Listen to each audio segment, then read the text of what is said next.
Alhamdulillah Rabbil Alamin wassalatu wassalamu ala ashrafil anbiya wal mursalin wa ala alihi wa sahbihi ajma'in.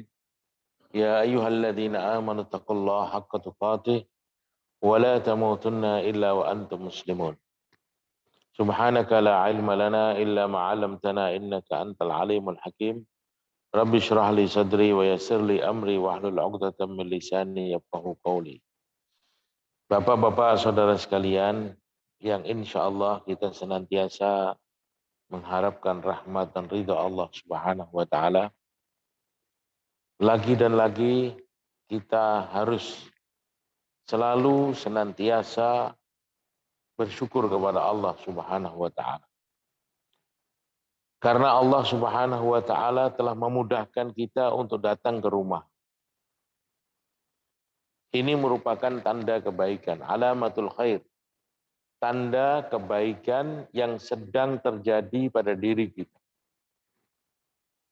Wa may yuridillahu bihi khairan yufaqihu fid din. Ketika Allah Subhanahu wa taala menghendaki kebaikan pada seseorang, Allah jadikan orang tersebut paham atas Islam. Faqih fid din alamatul khair. Fahamnya seseorang atas Islam itu tanda kebaikan yang ada pada diri orang tersebut. Dan ini datangnya dari Allah. Allah memberi kepada siapa yang dikehendakinya.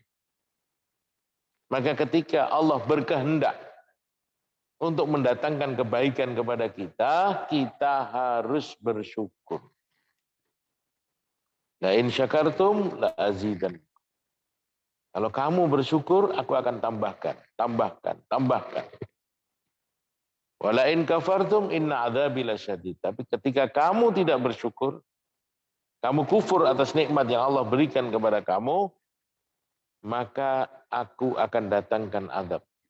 Inna adzabi lasyadid. Ketahuilah azabku sangat pedih.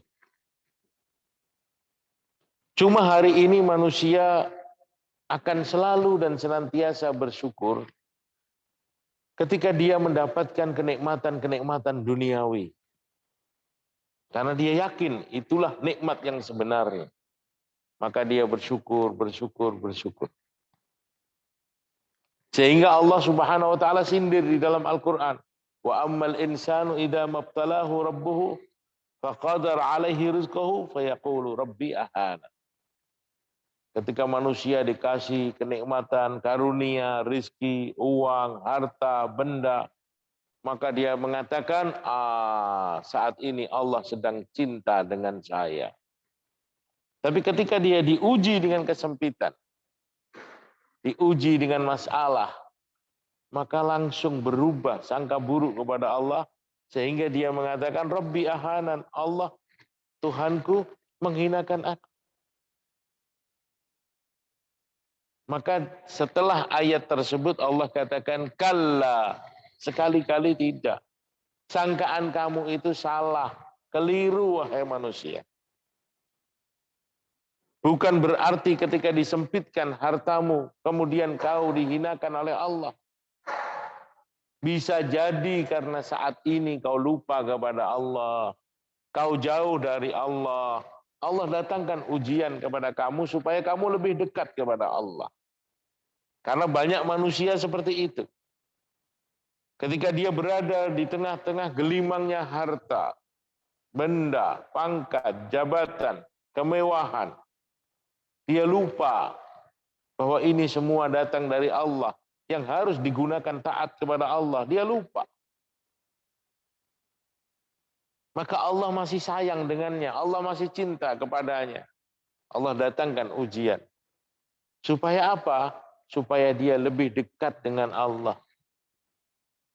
Idza ahabballahu 'abdahu ibtalahu hatta yasma'u tadarruahu.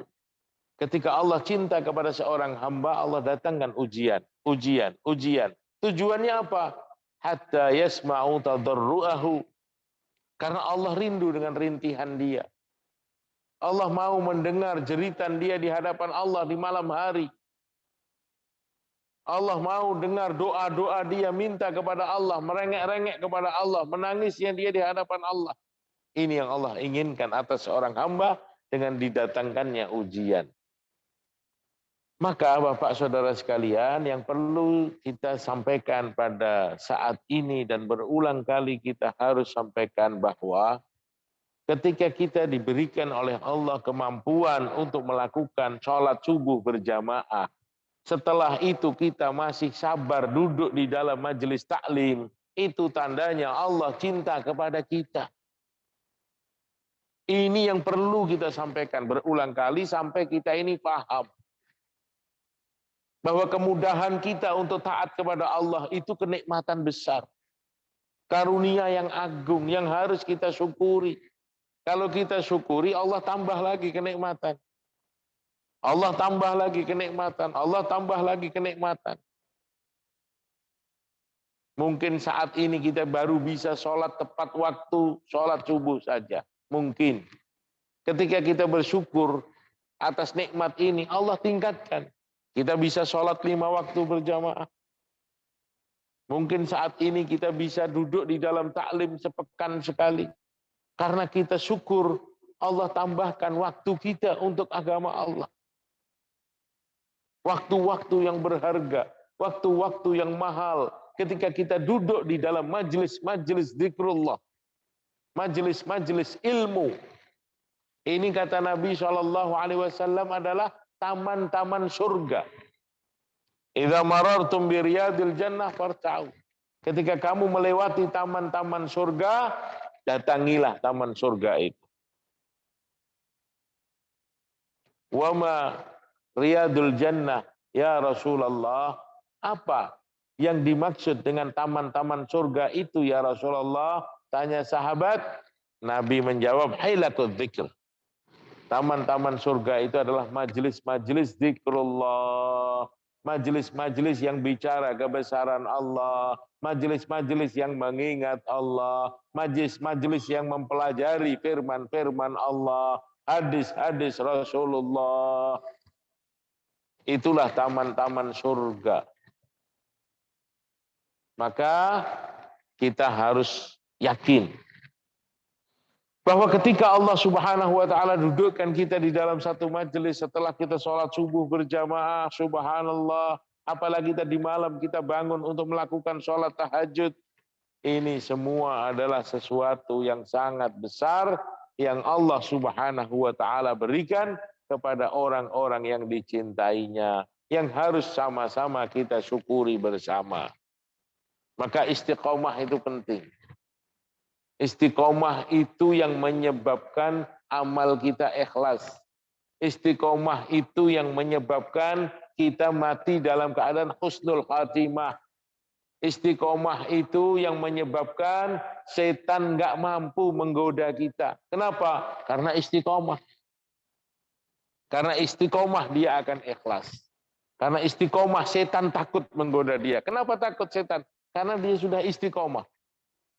Dia kerjakan satu amal itu istiqomah, tetap, rutin, terus, walaupun sedikit-sedikit istiqomah. Dia tidak tinggalkan, dia tidak tergoyahkan, dia tidak tertipu dengan suasana dan keadaan.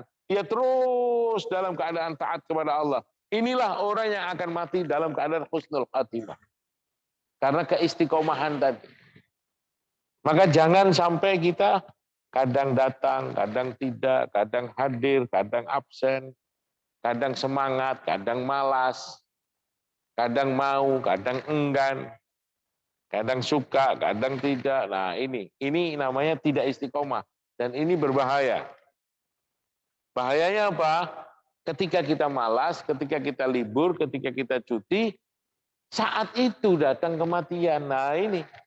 Sedangkan manusia itu kan tergantung akhirnya, endingnya bagaimana. Maka insya Allah kita niatkan, amalan-amalan yang sudah kita lakukan ini kita biasakan dengan istiqomah. Ini juga tanda syukur kita kepada Allah. Tanda kita bersyukur kalau Allah pilih kita itu apa? Istiqomah. Istiqomah tanda kita bersyukur kepada Allah. Allah sudah kasih karunia kepada kita. Allah sudah mudahkan kita. Allah sudah sehatkan kita. Allah sudah berikan peluang kepada kita untuk kita taat kepadanya. Dengan ketaatan ini akan dibuka segala pintu kebaikan. Dengan ketaatan ini Allah akan buka segala pintu kebaikan. Maka kita syukur. Tandanya syukur istiqomah. Nabi SAW sholat malam sampai kakinya bengkak-bengkak. Istrinya bertanya, ya Rasulullah, bukankah Allah telah ampunkan dosamu yang telah lalu dan yang akan datang? Kenapa sampai seperti ini? Kenapa sampai bengkak-bengkak kakinya? Melakukan sholat. Maka jawab Nabi singkat, tapi luar biasa. Apa kata Nabi? Afa akunu abdan syakura. Apakah aku ini tidak pantas menjadi seorang hamba yang bersyukur? Apakah aku ini tidak harus bersyukur kepada Allah? Allah ampuni dosaku, Allah karuniai aku, Allah jadikan aku kekasihnya. Ini tanda syukur kepada Allah. Bukan mentang-mentang dosanya diampuni seenaknya saja. Tidak, itu bukan orang yang bersyukur. Maka insya Allah duduknya kita di majelis ini merupakan tanda syukur kita kepada Allah atas nikmat karunia besar yang Allah berikan kepada kita. Insya Allah kita lanjutkan pembahasan kita dalam kitab Riyadhus Shalihin. Kita sudah sampai di bab yang ke-13. Ya memang lambat karena sekali pertemuan satu bab. Kadang itu pun tidak kita baca seluruh hadis. Karena kadang-kadang satu judul itu ada hadisnya yang banyak, ada hadisnya sedikit. Ya, kadang-kadang tidak kita baca seluruh hadis. Ya, tapi insya Allah semua bab-bab di sini bermanfaat. Ya, saya juga mengajar kitab Riyadhus Shalihin di Masjid Darussalam di Kota Wisata. Ya, dan kita pilih bab-bab yang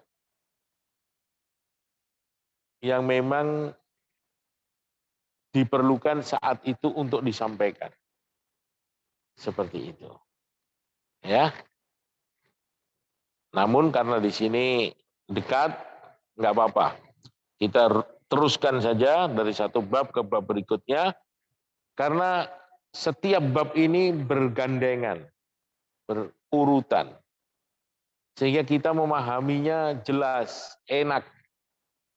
Apalagi kalau rutin datangnya. Dari satu bab ke bab berikutnya, ini ada hubungannya.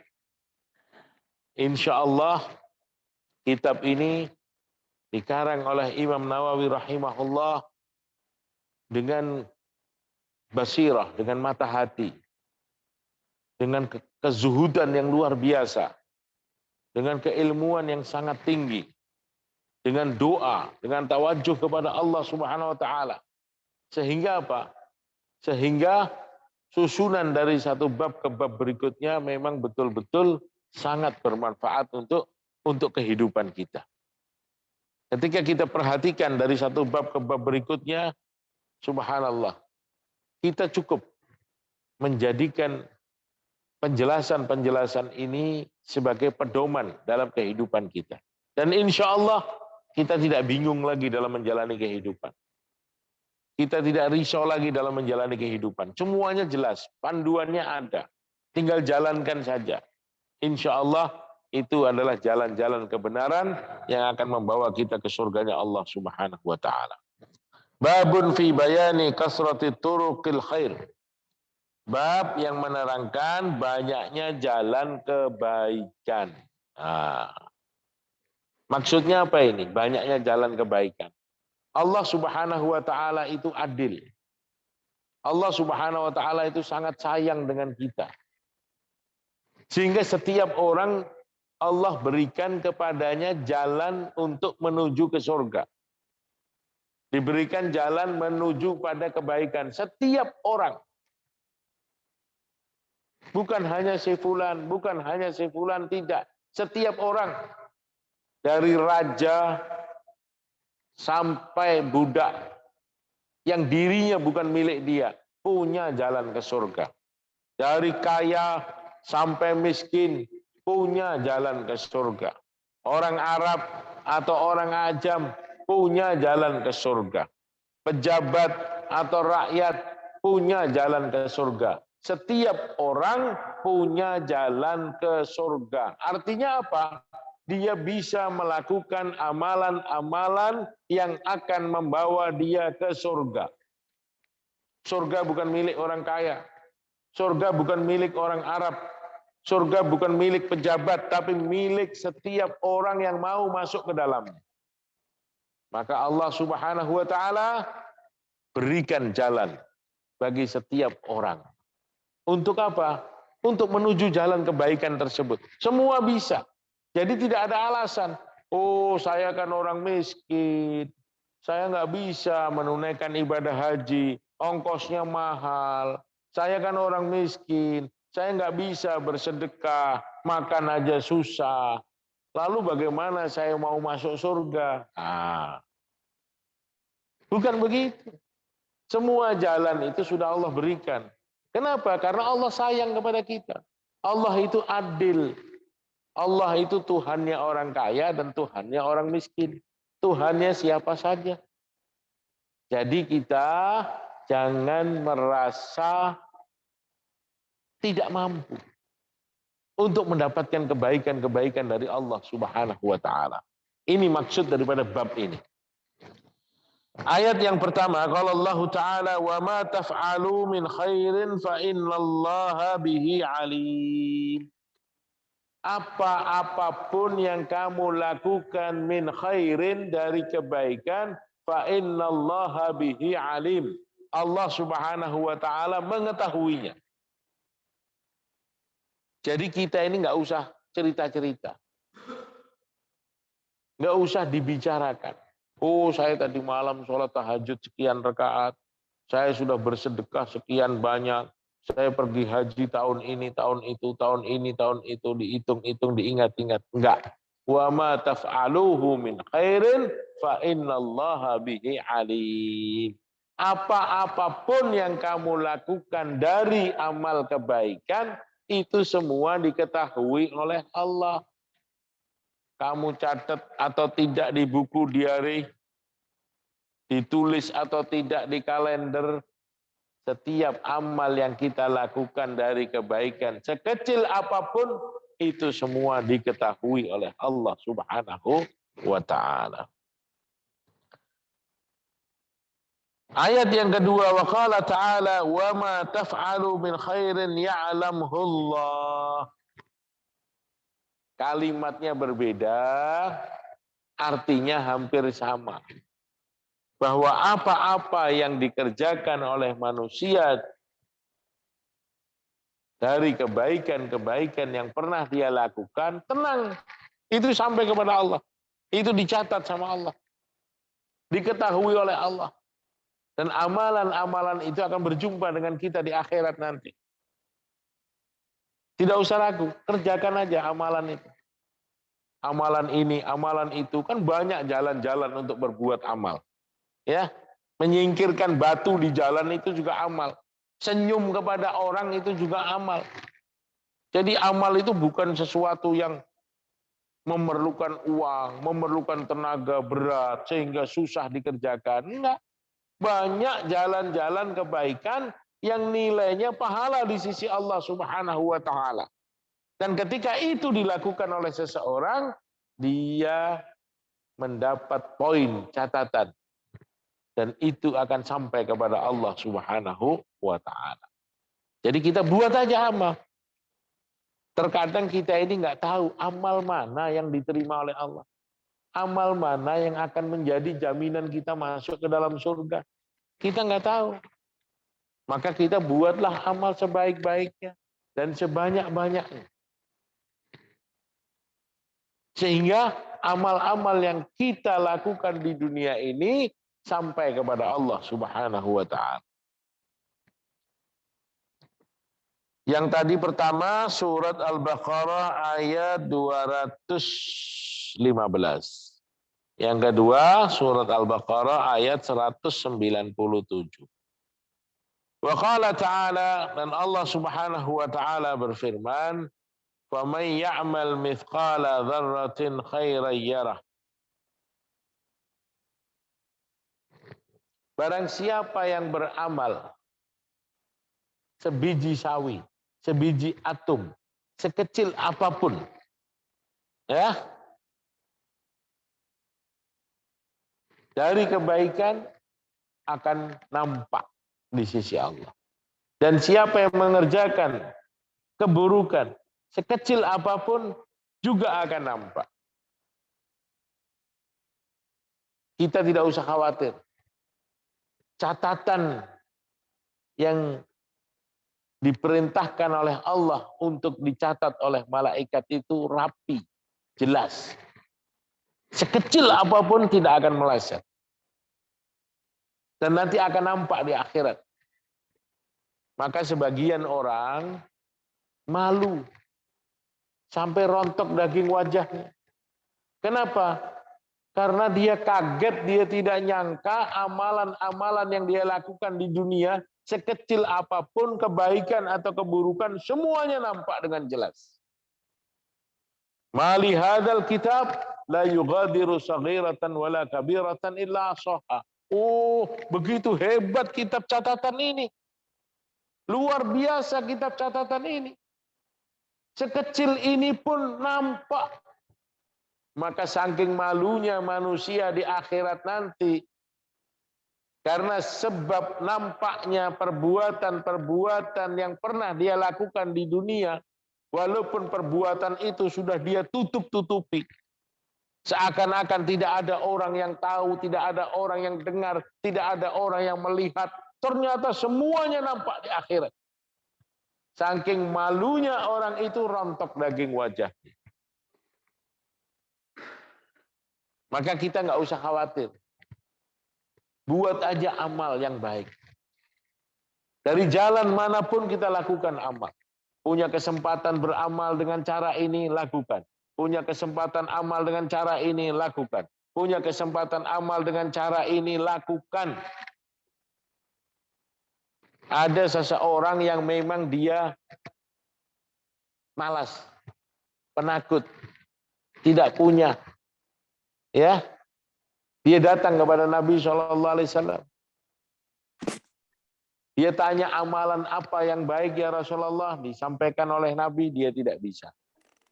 Perbuatan apa yang baik ya Rasulullah, disampaikan oleh Nabi, tidak bisa. Dia tidak bisa amalkan. Lalu bagaimana? Maka Nabi SAW katakan, setidak-tidaknya kalau kamu nggak bisa lakukan ini, nggak bisa lakukan itu, nggak mau ini, nggak mau itu, setidak-tidaknya jangan sampai dirimu menyebabkan masalah bagi orang lain. Itu juga jalan kebaikan. Dia udah nggak bisa melakukan ini, nggak bisa melakukan itu, nggak bisa. Amal ini nggak mau, amal itu nggak mau. Karena penakut, karena malas, karena pelit mungkin. Ya, tapi dia ingin juga mendapatkan kebaikan. Bagaimana caranya? Beramal nggak mau, tapi mau juga mendapatkan kebaikan. Jangan sampai dirimu menyebabkan orang lain bermasalah. Itu juga kebaikan. Dari lisan kamu, dari tangan kamu, dari perbuatan kamu. Kata Nabi, jangan membuat orang lain bermasalah. Jangan membuat orang gelisah. Jangan membuat orang marah. Jangan membuat orang capek. Jangan membuat orang kesal atas kelakuan dan perbuatan kamu. Itu juga jalan kebaikan. Kalau kamu memang sudah nggak bisa melakukan kebaikan apapun. Nanti ada di dalam hadis ini. Ayat berikutnya, man amila shalihan falinafsi. Barang siapa yang melakukan kebaikan, maka kebaikan itu akan sampai pada dirinya. Jadi kita ini tenang aja, lakukan kebaikan itu akan sampai. Kita ceritakan atau kita tidak ceritakan, dilihat orang atau tidak dilihat orang. Kalau amal kebaikan itu kita lakukan dengan syarat yang benar, dia akan sampai. Apa syaratnya? Satu, harus ikhlas. Satu, harus ikhlas. Innallaha la yaqbalu amalan illa man kana bihi khalisan wa batughiya bihi wajhuh. Allah tidak akan terima amalan seseorang ketika amal itu dilakukan tanpa keikhlasan dan tanpa mengharapkan ridhonya Allah. Harus ikhlas. Maka bab ikhlas ini oleh Imam Nawawi ditulis di bab pertama dalam kitab Riyadhus Shalihin. Dan banyak kitab-kitab yang lain di bab awal ditulis bab ikhlas. Kenapa? Innamal a'malu binniyat. Sesungguhnya setiap amal itu tergantung niatnya. Jadi niat itu pondasi. Niat itu utama. Kalau amal itu ikhlas, yang kecil jadi besar, yang sedikit jadi banyak, yang berat jadi ringan. Kenapa? Karena ikhlas. Maka harus latihan berbuat amal ikhlas benar-benar karena Allah. Salah satu caranya bagaimana? Istiqomah tadi. Bapak-bapak contohnya istiqomah. Hari Rabu, sholat subuh berjamaah, duduk di dalam taklim. Istiqomah, istiqomah, istiqomah, istiqomah, istiqomah. Nanti lama-lama akan datang keikhlasan. Orang yang istiqomah itu ikhlas. Orang yang ikhlas itu istiqomah. Ya, tanda orang itu ikhlas istiqomah. Istiqomah itu akan mendatangkan keikhlasan. Maka di dalam ayat ini dikatakan man amila shalihan falinafsi. Barang siapa yang beramal soleh, maka amal soleh itu kembali pada dirinya, menguntungkan dia, menyelamatkan dia, mengawal dia. Di mana? Di alam-alam berikutnya. Semua amal itu akan membela kita. Dari sejak sakaratil maut menjemput kita, terus kita dikawal oleh amal-amal kita. Dijaga oleh amal-amal kita. Dari sejak sakaratil maut menjemput kita. Sampai kita masuk ke dalam kubur. Dibangkitkan dari kubur. Berada di padang mahsyar. Ditimbang amal-amal baik kita. Saat menerima catatan amal. Saat melintasi jembatan Sirat. Terus amal-amal itu akan mengawal kita. Dia akan kembali kepada kita. Dia akan datang kepada kita. Semua amal. Termasuk duduk kita di majelis ta'lim ini. Subhanallah. Ini nilainya tinggi. Ini mahal nilainya di sisi Allah. Dia nanti akan bertemu dengan kita. Man amila shalihan falinafsi. Barang siapa yang mengamalkan amal-amal soleh, maka amal-amal soleh itu akan kembali pada dirinya. Belum lagi bonus. Bonus keberkahan hidup. Coba buktikan. Kalau kita sholat subuh berjamaah, kemudian kita duduk sesaat, berzikir kepada Allah, sampai terbit matahari. Kemudian kita sholat, syuruk. Hari itu pasti kita mendapatkan keberkahan yang luar biasa. Karena berapa banyak hadis-hadis Nabi yang memberikan jaminan pada orang tersebut. Memberikan pengawalan, memberikan kemuliaan, memberikan keterangan dari matanya, pikirannya, hatinya. Coba bandingkan. Ketika kita lakukan hal itu, bagaimana hari kita saat itu? Dibandingkan dengan hari yang mana kita kesiangan bangun subuh. Tidak ngaji, tidak baca Quran, tidak duduk, tidak datang ke masjid. Bagaimana hari itu? Coba diperhatikan. Pasti jauh berbeda. Cuma kadang-kadang kita ini nggak sadar. Kenapa kita tidak sadar? Karena barometer kita bukan amalan. Tapi kalau kita sadar, kita akan tahu. Karena Rasulullah sallallahu alaihi wasallam idza hazabahu amrun fazi'a ila shalah. Sesungguhnya Nabi sallallahu alaihi wasallam ketika mendapati masalah, dia langsung segera mengerjakan sholat. Sadar, oh ini teguran dari Allah. Ini ingin saya minta ampun sama Allah. Merasa salah di hadapan Allah. Mengerjakan sholat. Cepat diselesaikan dengan amalan. Maka bandingkan hari-hari yang mana kita dalam keadaan baik dan hari-hari di mana kita mulai hari tanpa ketaatan kepada Allah. Coba bandingkan hari-hari itu. Pasti berbeda. Kenapa? Karena amal yang kita lakukan itu di dalam ayat ini dibilang kembali pada diri kita. Man amila sholihan fali nafsih. Siapa yang mengerjakan amal soleh, amal itu kembali pada dirinya. Kembali untuk memperbaiki dunia dan akhirat dia. Jadi amalan-amalan yang kita lakukan ini kembali pada kita untuk dunia kita dan akhirat kita. Jangan kita anggap bahwa amalan ini hanya untuk urusan akhirat. Sholat kita, sedekah kita, puasa kita, ngaji kita. Oh ini urusannya di akhirat saja. Kalau di dunia mas sama saja. Bukan, beda. Keberkahan, rizki, ketenangan, batin, keamanan dari musibah. Itu juga didapatkan dari amalan yang kita lakukan di dunia ini. Kalau saya terangkan ayat-ayatnya atau hadis-hadisnya panjang. Karena sangat banyak sekali jaminan-jaminan dari Allah Subhanahu wa taala dan jaminan-jaminan dari Nabi Shallallahu alaihi wasallam yang menjamin orang-orang yang ibadah taat kepada Allah. Banyak jaminannya. Bahkan ada hadis qudsi yang menyatakan barang siapa yang mengganggu kekasihku maka dia akan berhadapan dengan aku. Man adani waliyan faqad adzantuhu bil harbi. Siapa yang mengusik, mengganggu kekasihku kata Allah, maka dia akan berperang dengan aku. Dijaga oleh Allah. Man shallal fajri fi jama'atin fa huwa fi dhimmatillah.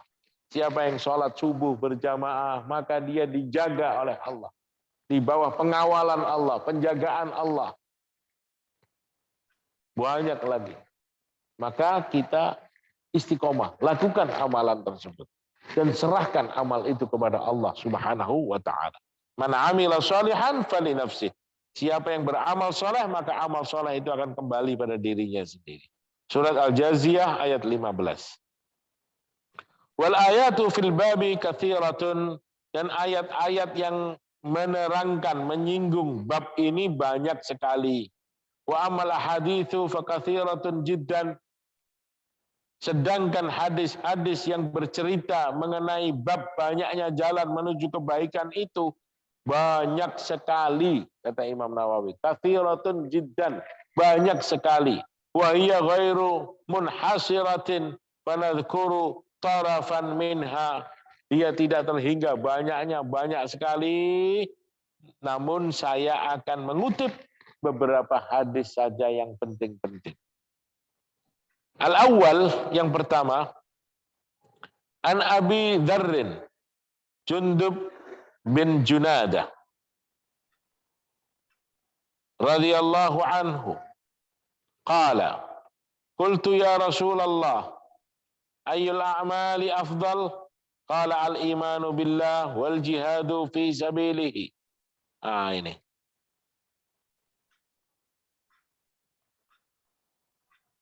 jadi sahabat Abi Dzar Jundub bin Junadah, dia berkata, bertanya dia kepada Nabi Shallallahu Alaihi Wasallam, ya Rasulullah, wahai Rasulullah, ayyul amali afdal, amalan apa yang terbaik? Maka Nabi Shallallahu Alaihi Wasallam menjawab, al-imanu billah wal jihad fi sabilihi. Amalan yang terbaik itu adalah iman kepada Allah dan berjuang di jalan Allah. Iman kepada Allah, berjuang di jalan Allah. Tanya lagi sahabat tadi, ayyur riqabi afdal, membebaskan orang dari perbudakan mana yang lebih baik ya Rasulullah? membebaskan orang dari perbudakan yang manakah yang terbaik ya Rasulullah? Karena zaman dahulu itu ada satu kebaikan yang namanya membebaskan budak. Dia tadinya budak, dibebaskan, dimerdekakan. Maka jawab Nabi, anfasuha inda ahliha wa aktsaruha thamanan. Budak yang paling baik untuk dibebaskan itu adalah budak yang paling disenangi oleh majikannya dan paling mahal harganya. Itu ketika dibebaskan lebih banyak pahalanya dibandingkan membebaskan budak yang lain. Tanya lagi dia. Qultu fa illam af'al. Dia mengatakan, ya Rasulullah, kalau saya nggak bisa lakukan itu, kalau saya nggak bisa melakukan hal-hal yang saya tanya tadi, mengenai kebaikan, mengenai budak, saya nggak bisa lakukan, karena saya nggak punya kemampuan. Bagaimana ya Rasulullah? Qala, maka Nabi SAW bersabda, tu'aina sani'an au tasna'u li akhrak. Qultu ya Rasulullah, ara'aita in da'uftu an ba'dil amali. Qala takuffu syarraka 'anil nas fa innaha shadaqatun minka 'ala nafsika. Muttafaqqun alaih. Jadi orang itu tanya lagi kepada Nabi SAW, ya Rasulullah, kalau saya nggak bisa melakukan itu semua, bagaimana? Tu'ainu shani'an aw tasna'u li akhrak. Kamu bantu orang untuk mengerjakan kebaikan.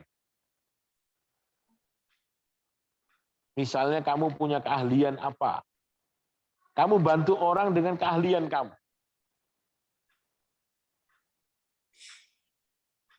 Kalau kamu tidak bisa beramal yang besar-besar tadi.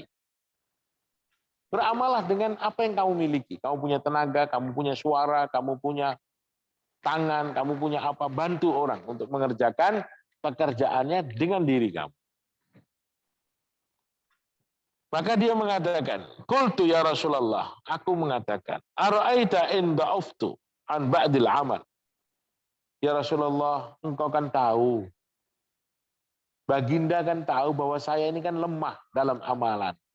Saya ini kan nggak bisa ini, nggak bisa itu, penakut, ini, itu, sebagai apa, lain sebagainya. Saya nggak bisa lakukan itu semua ya Rasulullah. Bagaimana terus?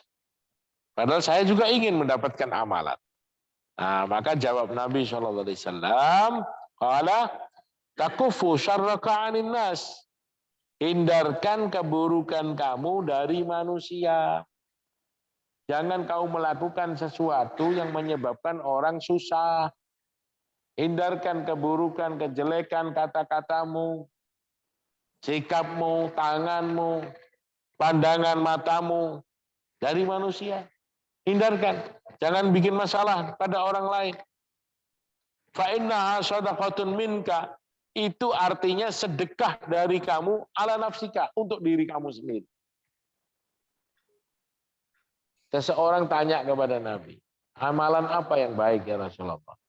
Nabi jawab, iman kepada Allah, jihad di jalan Allah Subhanahu wa ta'ala. Kemudian membebaskan budak yang mana yang terbaik? Yang paling disukai oleh tuannya dan yang paling mahal harganya. Kalau aku nggak bisa bagaimana ya Rasulullah? Kalau aku nggak mampu bagaimana? Lakukan sesuatu untuk menolong orang lain dengan dirimu. Nggak perlu modal.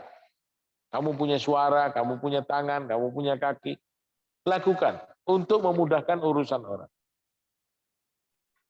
Engkau kan tahu ya Rasulullah, bahwa saya ini kan nggak bisa apa-apa. Nggak punya keahlian lah istilahnya. Nggak punya keahlian untuk membantu orang, nggak bisa ini, nggak bisa itu. Lalu bagaimana ya Rasulullah? Maka Nabi SAW dengan hikmah dia mengatakan, subhanallah, jangan sampai diri kamu membuat orang lain susah. Jangan sampai diri kamu membuat orang lain kecewa. Jangan sampai diri kamu membuat orang lain kesal. Maka itu merupakan sedekah darimu untuk dirimu juga. Berpahala enggak? Ya pahala namanya sedekah. Walaupun sedekah itu diberikan pada dirinya sendiri. Istilahnya seperti itu. Kenapa hadis ini dinyatakan oleh Nabi? Ini menerangkan kepada kita bagaimana banyaknya jalan untuk menuju kebaikan. Sampai orang yang pelit, orang yang takut, orang yang nggak mau ini, nggak mau itu, nggak bisa ini, nggak bisa itu, masih ada jalan untuk mendapatkan kebaikan dari Allah Subhanahu wa Ta'ala.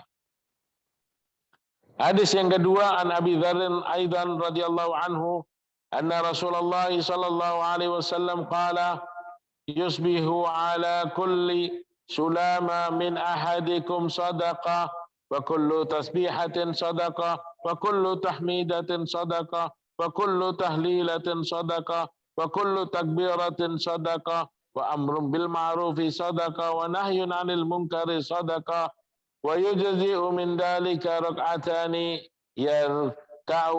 yarka'uhuma min ad-duha rawahu Muslim.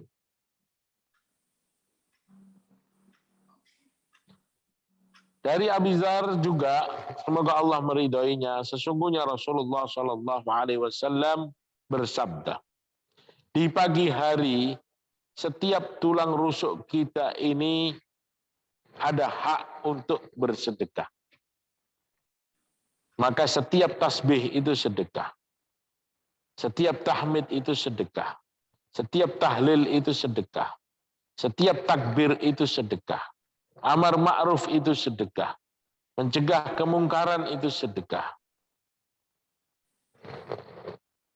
Dan disempurnakan itu semua dengan 2 rakaat ketika seseorang sholat di waktu duha. Jadi pagi hari jasad kita itu punya hak untuk disedekahi. Bagaimana caranya? Itu tadi. Tasbih, tahmid, tahlil, takbir. Mengajak orang pada kebaikan, mencegah kemungkaran. Pagi-pagi lakukan hal-hal tersebut, kemudian disempurnakan dengan sholat duha. Minimal 2 rakaat.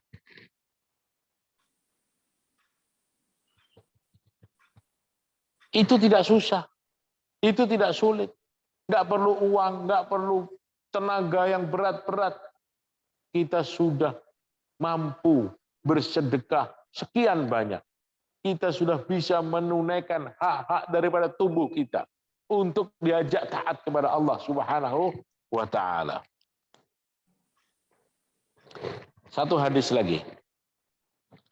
Yang ketiga, anhu qala, ini juga masih dari Abu Dzar radhiyallahu anhu. Qala Nabi sallallahu alaihi wasallam, bersabda Nabi sallallahu alaihi wasallam, uridat alayya amalu ummati hasanuha wa sayyi'uha wa wajadtu fi mahasini amaliha al-adha yumatu 'anit tariq wa wajadtu fi masawi'i a'maliha an-nukha'ah takunu fil masjid la tudfan.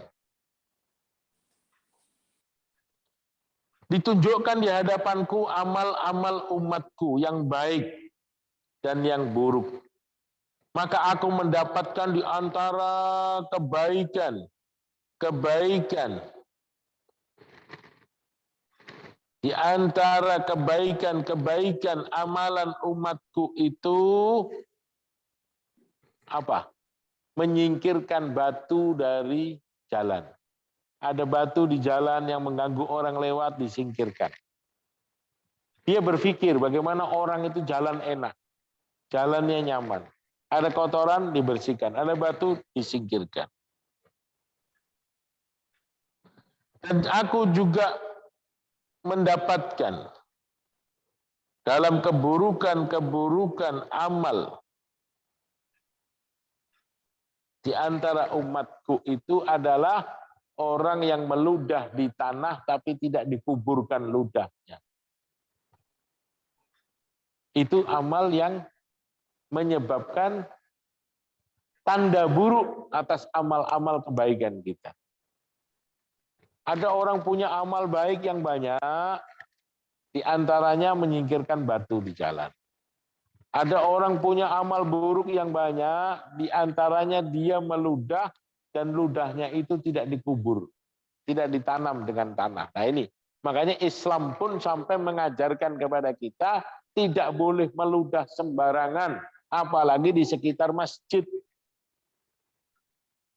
Al-busaq alal ardi khati'atun wa kafaratuha dafnuha.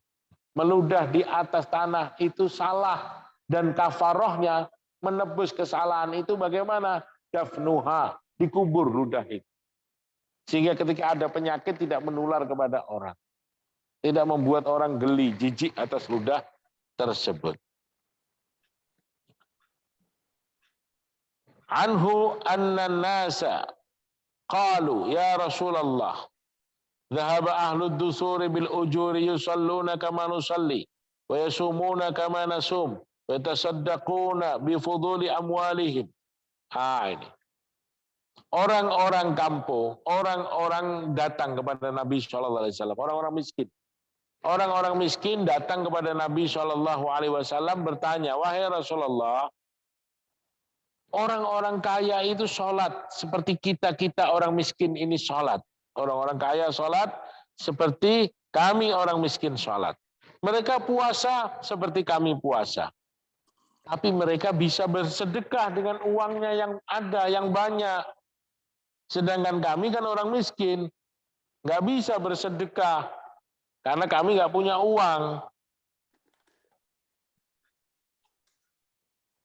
Maka Nabi SAW bersabda atas pertanyaan orang miskin ini, awalaisa qad ja'alallahu lakum ma yatasaddaquna bihi? Bukankah Allah Subhanahu wa taala sudah memberikan sarana, jalan kepada kamu yang mana kamu bisa bersedekah dengannya?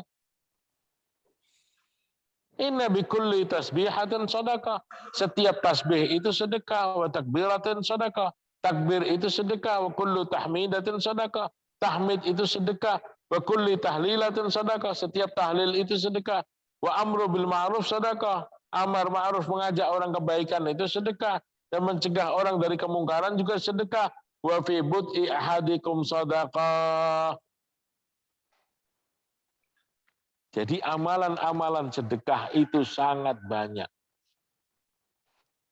Qalu ya Rasulullah, ayati ahaduna syahwatahu wa yakunu lahu fiha ajrun. Jadi Nabi SAW katakan, kau datangi istri kamu, kau kumpuli istri kamu setubui istri kamu, itu juga sedekah. Maka sahabat tadi bertanya, ya Rasulullah, ayati ahaduna syahwatahu wa yakunu lahu fiha ajrun. Apakah kita sudah mendapatkan kenikmatan karena kita melampiaskan syahwat kita kepada istri kita, terus kita juga dapat pahala? Pahala. Maka Nabi SAW jawab pertanyaan sahabat tadi. Jawaban Nabi luar biasa. Ya, dia bertanya, ya Rasulullah, apakah seseorang yang sudah melampiaskan syahwatnya kepada istrinya, kan dia dapat kenyamanan, dapat kesenangan, apakah juga dapat pahala? Kok dapat pahala juga? Dia tanya. Maka Nabi SAW menjawab, Ara'aitum la wada'aha fi haramin akana alaihi fiha wizrun? Tahu nggak kamu, kata Nabi, kalau syahwat itu dilepaskan oleh orang tadi ke tempat yang salah, bukan pada istrinya, bukan pada pasangan yang halal, apakah dia dapat dosa? Nah, iya. Dia dapat dosa. Fakadzalika idza wada'aha fil halal kana lahu ajrun, rawahu Muslim. Maka ketika syahwat itu dilepaskan oleh seseorang di tempat yang halal, maka dia mendapatkan pahala. Kalau syahwat itu dilepaskan di tempat yang salah, yang keliru, ya dia dapat dosa. Tapi karena syahwat itu diletakkan, ditempatkan pada tempatnya, di tempat yang dihalalkan oleh Allah, maka dia dapat pahala. Nah, maka kita jangan cari-cari masalah. Dikasih yang halal, cari yang haram. Dikasih yang berpahala, cari yang berdosa. Nah, ini salah. Salah siapa? Ya salah kita. Allah Subhanahu wa taala sudah berikan kepada kita, bukakan kepada kita pintu-pintu untuk mengamalkan kebaikan begitu mudah, begitu banyak. Bahkan seseorang yang melampiaskan syahwatnya, mendapatkan kesenangan, itu juga dapat pahala. Kenapa? Karena dia berada di jalan yang benar, yang diridhoi oleh Allah Subhanahu wa taala. Mungkin itu pembahasan dari bab 13, bab banyaknya jalan menuju kebaikan. Insya Allah, bila ada yang mau ditanyakan sebelum kita tutup, silakan. Kalau ada yang belum jelas, yang mau ditanyakan, kami persilahkan. Sudah jelas semua ya? Insya Allah ya? Nah, sudah. Kita tinggal amalkan saja. Mudah-mudahan Allah Subhanahu wa taala berikan kepada kita kekuatan, kemampuan untuk mengamalkan. Banyak sekali jalan-jalan kebaikan yang sudah dibuka oleh Allah Subhanahu wa taala. Sampai-sampai seseorang tadi yang tanya kepada Nabi, dia nggak mampu ini, nggak bisa ini, nggak mampu ini, nggak bisa ini, tapi ingin mendapatkan pahala sedekah juga, Nabi katakan jangan sampai dirimu menyebabkan orang lain menderita. Itu juga hitungannya sedekah untuk diri kita. Mudah-mudahan bukan hanya itu. Karena kita ingin mendapatkan ridha Allah. Ingin mendapatkan karunia surga. Di surga pun kita ingin mendapatkan tempat yang tinggi. Jannatul Firdaus. Surga yang istimewa. Maka kita juga jangan pas-pasan amalan kita. Jangan semau kita. Buat amal sebaik-baiknya. Buat amal sebanyak-banyaknya. Dan serahkan semua amal itu kepada Allah. Karena kita tidak tahu amal mana yang diterima oleh Allah Subhanahu wa taala. Tentunya amal yang akan sampai kepada Allah yang didasari dengan keikhlasan dan ikut cara Nabi Muhammad sallallahu alaihi wasallam. Subhanakallahumma wa bihamdika asyhadu an la ilaha illa anta astaghfiruka wa atubu ilaik. Assalamualaikum warahmatullahi wabarakatuh.